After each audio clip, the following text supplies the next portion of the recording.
I named my cat after you, so this is Kimiko. Stop! Actually?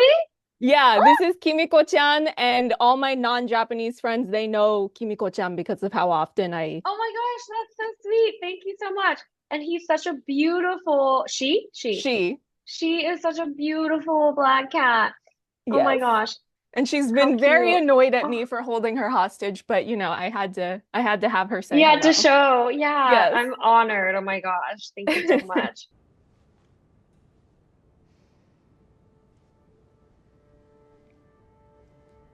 So I have been waiting years for this moment for Kimiko to finally get to speak out loud on the show.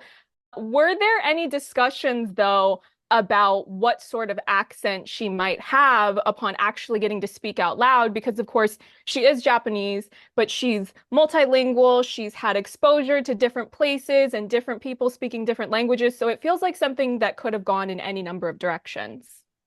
Yeah, for sure. We had that conversation because I think the show has been leading up to that specific moment, and we wanted to get it right. I was so nervous going into it, um, because I just wanted to live up to everyone's expectations. But Kripke said that we didn't think she would have an accent, maybe even a slight one, but then we didn't really know what type of accent she would have because she came from Japanese parents, but she was like kidnapped in Southern Asia, in the Philippines. So would she, but then she loses her voice. So would she ever have an accent because she lost it at such a young age? It got a little complicated, and I think we just came up with like no accent. Yeah. But yeah, we're trying to lose the a little bit of the Valley Girl accent that I might naturally have speaking to you because that's not cute for and not right for Kimiko. A seemingly small detail that jumped out to me in season 4 was one from episode 1 where they're on a mission, but she goes out of her way to bring food to MM. And Yeah. that to me, as a Japanese person, felt so quintessentially Japanese of like showing love through food. And I mean, other ethnic cultures do that as well, but that made me wonder, were there any culturally specific aspects of Kimiko that you have contributed either in season 4 or throughout your entire journey of playing her that you felt like you were able to Mhm. put your own perspective in to make her more authentic from your own authentic self? Yeah, it's I don't think there have been a ton of moments where Kimiko shows her like Japanese upbringing. I think especially because she was taken away at such a young age. I don't think she has a ton of culture within her body. But when Kenji, her brother, came into the picture and we had to speak, or he had to speak in Japanese and I had to speak in sign language. We went through like the script a lot, and um, getting the language right was really important to me. I think I helped out with a lot of the translations, and Kenji, played by Abraham, doesn't speak Japanese. Uh, he's Korean, so he doesn't speak Japanese. So although he knew a lot of it, I think we went through the script a number of times and just double checked to see if like the accent was right, if the wording was natural. Japanese is a really unique language in that, there's a lot of hierarchy and so within the language, and so it's difficult to navigate sometimes. And I'd like to think that I was able to work together with them on the language of that. Yeah, you're so right about the hierarchy thing, because the most embarrassing thing for me as a Japanese person who doesn't get to use Japanese as often is that my keigo is really bad. Oh, I have to say the same thing. I mean, I I just have to get in the rhythm of things, you know. I can do Kegel, but a lot of times I'm speaking to my parents and we don't use Kegel there. And then my hardest thing is emails. And when I get a formal email in Japanese, it takes me so long to respond back, even if it's just like two sentences, because I'm like, I hope this is okay. Does it sound childish? I always have to send it to my mom first and be like, hey, is this good? Good Yes. enough? I don't know. But yeah, Keigo is difficult. Yes, It really is. I So feel correct me you. if I'm wrong, but were you a sociology major when you went I to? was. Yeah, So I was a sociology major and a theater minor. the concept of self, as in one's sense of self, it's not something that's typically considered as fixed in Japanese culture, but also just more broadly speaking, Eastern cultures, whereas Western cultures tend to see the concept of self as something more concrete, like you are you Like always. individualistic. Yes. Yeah, So totally. Oh my gosh, yes. yeah, so this made me wonder, is this idea of having this fluidity of the concept of self, is that something that colors either how you understand Kimiko as you portray these many different versions and facets of her, or even more broadly speaking, how you approach acting and having that ability to be more fluid in how you express yourself? Yeah, I love this question. I think that, in sociology, we always learn that everything is learned behavior. It's socially constructed. And therefore, every society has their own rules, right? And I think in American culture, it's really important to have your individual self-defined. Who are you? What is your brand? Like, what do you stand for? In Japan, I think it's more about like being a team player and how you can serve other people. And it's not so much about standing out, I guess. And I think both are great. I think it's important to have duality. In terms of Kimiko, again, I feel like she is the outlier here. She has grown up in this crazy survival mode environment where she doesn't have the luxury of, you know, having free time to find herself. Like that hasn't really been at the forefront of her mind up until I think maybe she loves musicals and she's been able to have free time with Frenchie, and I created like backstory with them too. I think at the beginning of season three, before we started that, and that's when she finally starts to question like, oh, what are my hobbies? What kind of music do I like? What foods do I like? Things like that. I think the beauty of Kimiko is that she can be a softie as well as a violent hard ass kick ass woman. I think she can hold both.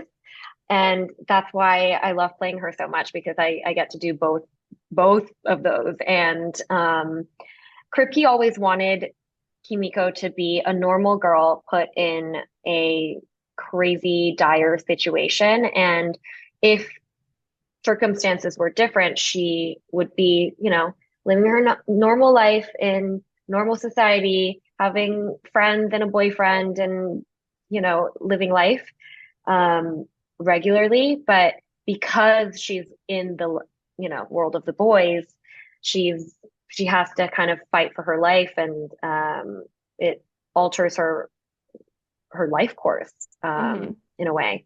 Yeah.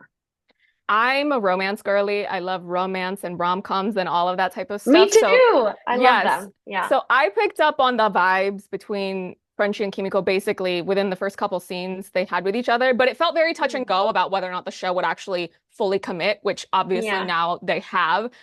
Did Yeah. you always approach playing Kimiko's feelings as having that romantic undercurrent, or was that something you kind of started to build more so up in maybe some of the more recent seasons as opposed to right from the very beginning? We as actors didn't know what was going to happen. And I think Kripke also didn't know when we started the series in season one. Honestly, I think it came naturally because Tomer and I have such chemistry together, which I love him so much. And I think it was written in because of the chemistry that we had.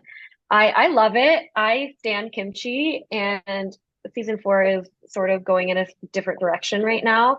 But I always love them together. And I don't think I played the undercurrent always, but there are definitely moments in the previous seasons where I kind of took the hint and especially the musical sequence.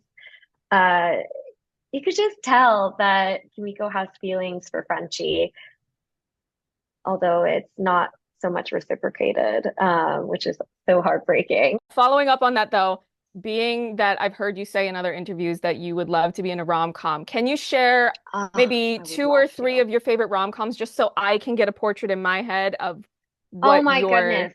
what you're Yeah. inclined towards? Okay. Anything that Emma Stone has been in, I love. Emma Stone and Ryan Gosling. What was that movie called? Crazy Stupid Love? Crazy Stupid Love, one of my favorite rom-coms. You're adorable. No, I am sexy. I am R-rated sexy. Okay. I love John Tucker Must Die. I love the like girl power movies that have an undercurrent of a romance. I didn't get a phone call. I didn't have a pen. I'm trying to think of anything recent that I've seen. The two best recent rom-coms are The Lost Mhm. City and Anyone But You. Please mansplain sexism to Oh me. my God, I am a woman. I can't mansplain anything. I'm a feminist, and I think a woman can do anything a man can do. The Lost City is with I Sandra watched. Bullock and Channing Tatum, and Anyone But You is Glen Powell and Sydney Sweeney. So Oh my God. Okay. Yes. Yes. Be affectionate. I know it's a foreign concept for you. I can be affectionate. I'll affectionate the shit out of you. I haven't seen either of those, to be they're honest. both very good. Highly recommend. So Okay. I mean, they look hot, so I'm not complaining here. I mean, they look the part. They look the part. they're great. And I think that you should maybe don't wait around for the industry, because I've also heard you say that you're maybe interested in producing at some point. Produce it, Make develop it? it. Should I make it? No, you should, because Sydney Oh my Sweeney goodness, developed Anyone But You herself. That's true. That's She true. she scouted her leading man, she found the director, and then she took it to Sony to pitch. So I believe She that you found can do him the same. on stage, right? For like Yes. MTV. Yeah, that's insane. I love that. She's really killing it in this industry. So I need to. Her and Margot Robbie are both, and Reese Witherspoon. Like I feel like I need to take notes on their like business model and figure it out. Yeah. And I mean, But I would it's love to. Yeah. even Who would about, play the opposite, do you think?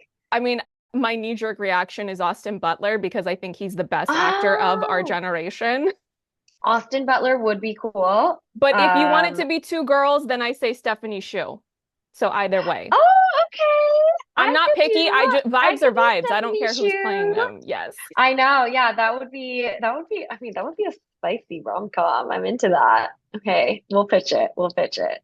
In moving forward into season 5 of The Boys, do you have a clear vision in your head, purely as someone that's spent so long with this character, of where you would like her story to end? Because I know that you don't get to decide that as an actor, but do you, just from your own imagination, do you kind of have a path in your head of where you want her to end up? I actually don't. I've learned early on, and I learned this from a writer on our show. He told me that if you speak it out loud, it will not come true. Mm, So I've been very careful about like what I want for the character, what I want for Frenchie and Kimiko. I get that question a lot, and I'm like, I don't know. I don't know. Until the end, I don't know. I yeah. just hope I'm there till the end.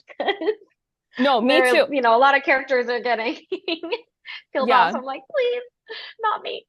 But yeah, I don't know the answer to that question. What about you? What do you want? I just want her to be alive. That's my number Yes, one. girl. Oh If my God, she yeah. dies, Yeah. like permanently dies, I will Yeah. completely disavow the show and I will refuse to ever rewatch it or promote it in any way, shape, or form. Oh Like my gosh. it's that serious for me, where like I'm emotionally invested. I don't think it helps that I named my cat after your work, because now I say Right. Kimiko Right. so every day I say Kimiko, and I Yeah. have so much love for my Yeah. fur baby that projects towards that name that it kind of gets all wires crossed in my Jumbled. brain. Yeah, Yeah. for sure. For sure. Let's just pray to the superhero gods that Kimiko stays alive. I Yeah. can't imagine not It's being on the truly my show. So my only demand is that she has to be alive. That's yeah. so broad. You could do so many things with that. You know As long what? as she's alive, we're good. Yeah, I'm there with you. I'm right there with you. Thank you for vouching for me. Thank you. 100%. Well, thank you so much for your time, Karen. Truly, I mean, I can count on one hand the amount of people, including you, that are Japanese that I've been able to interview. And I've been doing interviews for basically like a Yeah. decade at this point. There's not So that many of us. Yeah. yeah, yeah. I mean, not to put us in a box as if there's not Pan-Asian solidarity, but it just there's that extra little something of like, yeah, but you know what Kegel is, you know? And Yes. Yeah. Yes. Yes. Yes. Yes. Yes. Thank you yeah. so much for doing this with me. And just one final tidbit, just because Yeah. I feel like I have to just let you know. When the Okay. boys did their very first panel at New York Comic Con, there was someone Yeah. in the audience during the Q&A that was like asking you about your character and was ready to fight over the fact that the character was called the female. Was it you? Oh my gosh. I think I remember this. Yeah, Like how and you I came felt, and took a how I picture felt with about the character. me Oh at the end. my gosh. Yeah, Wow. Very full circle moment.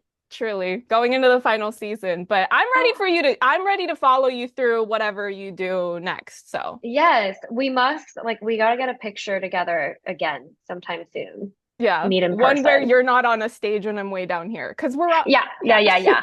Yeah. Yeah. Kimiko, if Butcher steps 1 foot in that elevator, break his arm. Thank you so much Oh, again, Karen. It was thank so nice you. seeing you. And congratulations on 4 fantastic seasons. And it'll be a pleasure to see Kimiko go out with a bang, but like alive. But not in that way. Yes, I Yes. feel you.